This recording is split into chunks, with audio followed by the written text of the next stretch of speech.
একজন পুরুষ লোক যেমন একজন নারীর ভালোবাসায় সে সফলতার মুখ দেখে, আবার একজন নারীর অবহেলায় সেই পুরুষটা ভেঙে চুরমার হয়ে যেতে পারে। তাই আমরা কিছু নারী আছি সবসময় নিজেদেরকে দোষ দিই, আমাদের কপাল খারাপ, আমাদের ভাগ্য খারাপ, আমাদের পরিস্থিতি খারাপ, আমাদের পরিবেশটা খারাপ। সেই সব নারীদেরকে বলছি যে আমরা এইসব চিন্তা না করে একজন পুরুষের সঙ্গী হয়ে তাদেরকে ভালোবাসার চোখে দেখি।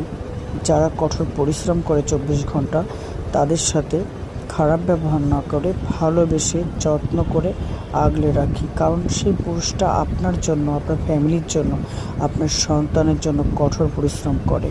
তাই তাদেরকে বোঝার চেষ্টা করুন। আর যদি আপনি অবহেলা করেন, সেই পুরুষটা ভেঙে চুরমার হয়ে যাবে তার হৃদয়। কারণ একজন নারী 10টা নারীকে বলতে পারে তার মনের কথা, কিন্তু একজন পুরুষ তার মনের কথা কাউকে বলতে পারে না।